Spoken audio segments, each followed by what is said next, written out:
That person you're sitting across the table from, they may not be the decision maker. That doesn't mean they're not important. We're going to talk about the decision-making process, figuring that out with Tom Thon, next on Purpose Under Pressure.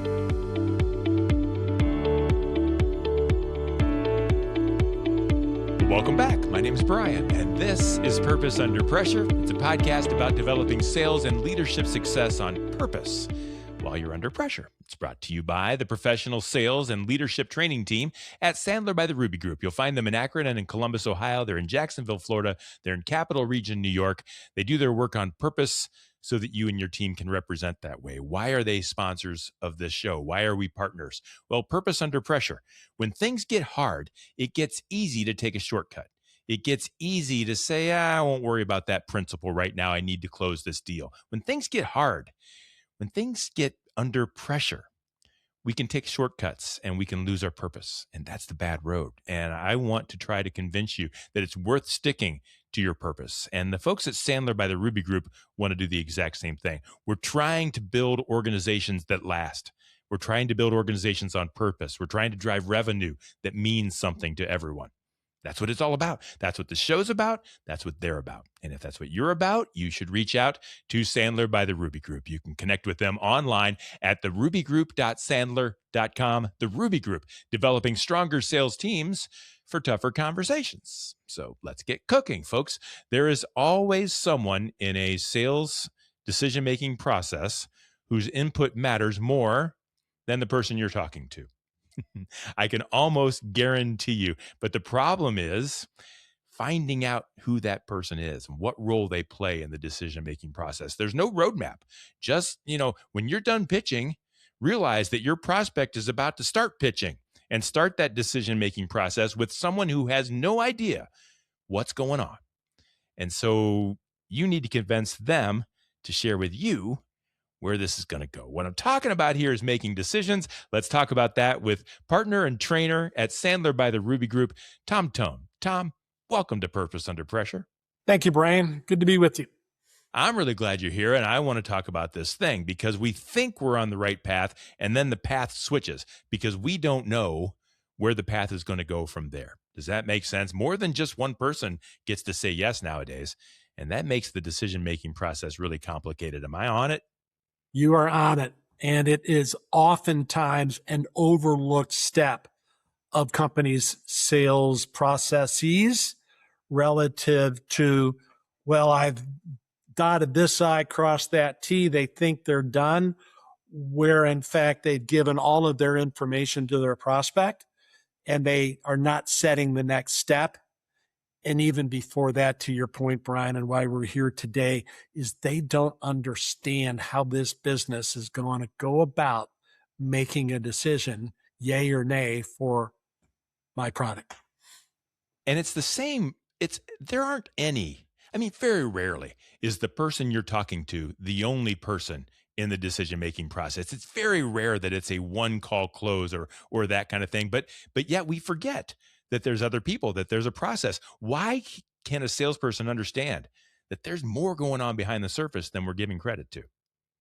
Well, the low-hanging fruit answer is lack of training, the Sandler guy says, of course. That's right. But it really is probably more lack of awareness of how important it is to understand how these businesses make investment decisions. And if we don't have our antennas up, and are asking the right questions to, one, protect okayness in a nurturing way. Because oftentimes we as sellers are sent, I call them the messenger. The messenger represents the business to get all the information, but oftentimes has very little influence on the decision, because the decision maker told the messenger to reach out to me and get the information. So I have to recognize that, and I have to, through a line of important, thoughtful, and meaningful questions, understand what's really going on here in terms of them deciding whether or not to do business with me.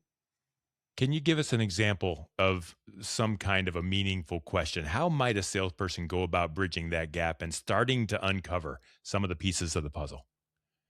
So a pro tip question is along the lines of, John, since we haven't worked together before, can you share with me how your company goes about making these type of decisions?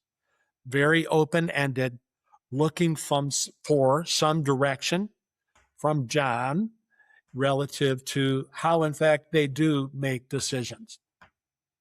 And is John typically not asked that question? And so is he usually kind of, I'm not sure, I'm not willing to share? What's the experience level on the other side of that? That's a really good question. And the answer is all of the above. Especially when we as salespeople are dealing with procurement, those are professional buyers that lack any emotional attachment. And typically it's in a demand fulfillment environment, meaning Starbucks has a fulfillment buying division because they have to have coffee beans.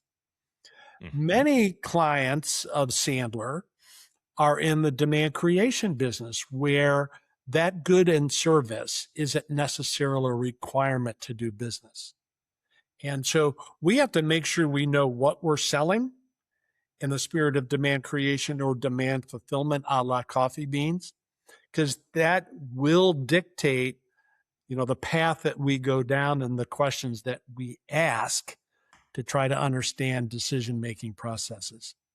That makes a lot of sense. And I imagine that when the buyer or the buyer persona that the real buyer sent to the salesperson, I imagine that when they go back to the buyer and say, look, this is what they said, this is what they said, now the real buyer has to dig deeper because they don't have all the questions.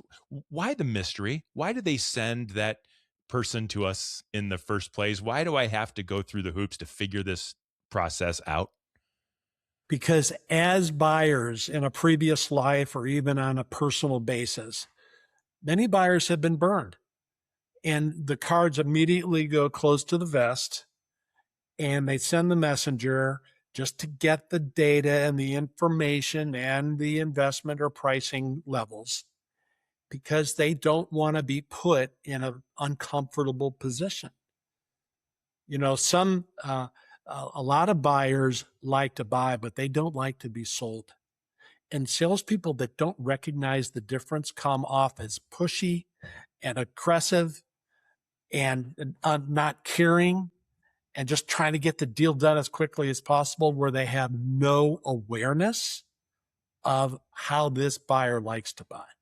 Yeah. And that's the thing. It's always that's the bane of a salesperson is the last salesperson that came in before you. It's always put on to us. Their lack of professionalism, it comes out and people think that we're going to be that way too.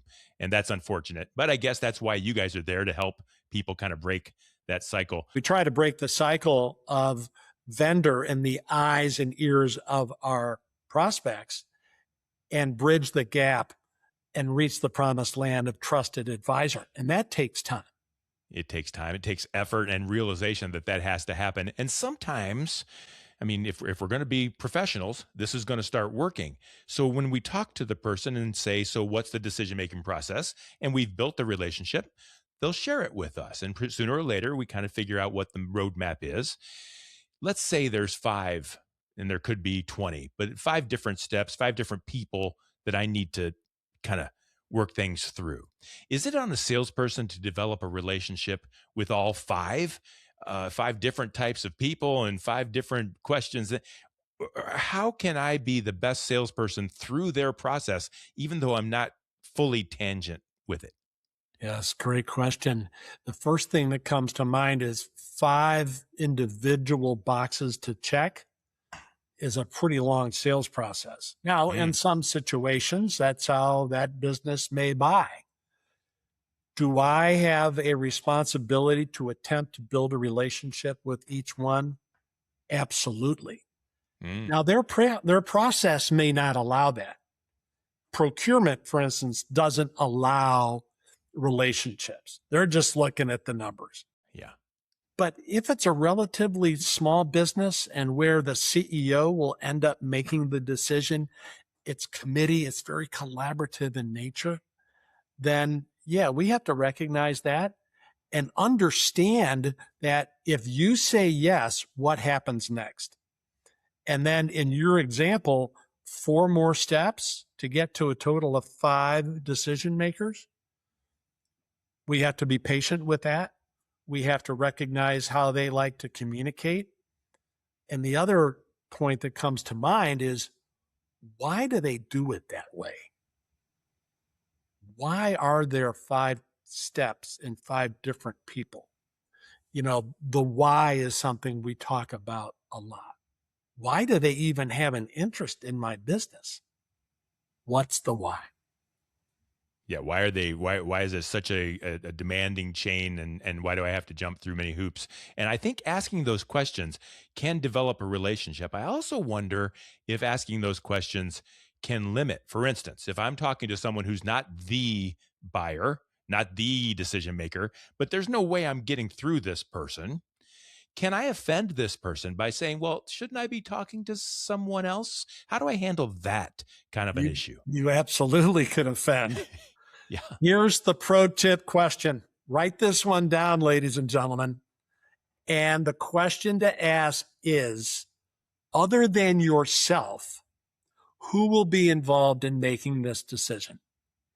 Even if they've got no skin in the game, I'm protecting what we call their okayness, giving them cred, but I still got to figure out who's got the ball here in terms of making the decision.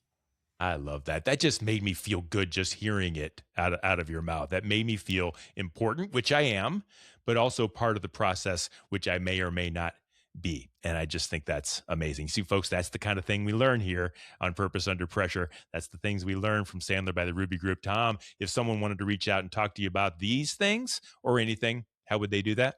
Just go to that Sandler Ruby Group website and we'll respond upon receipt and see if it would make sense for us to have a conversation and help your sales process and understanding the decision-making process. Tom, thanks for joining us on Purpose Under Pressure.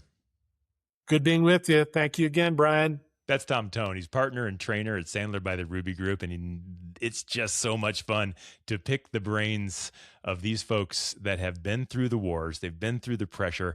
They're on the other side helping others do the exact same thing. And I just think it's an amazing opportunity, and I get to do it all the time.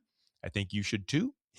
I think you should reach out to those folks at Sandler by the Ruby Group. Folks, thank you for being here. Thank you for listening. Thanks for watching. We do this every week, sometimes multiple times a week. And if you're subscribed, you won't miss one. So go ahead and do that. Maybe tell a friend so that they can be on purpose too. You'll find all past episodes of Purpose Under Pressure at bryanmediastrategies.com/podcast and wherever you stream your favorite shows. It's brought to you by the Ruby Group, developing stronger sales teams for tougher conversations. And until next time, no matter how high the pressure gets, just stay on purpose.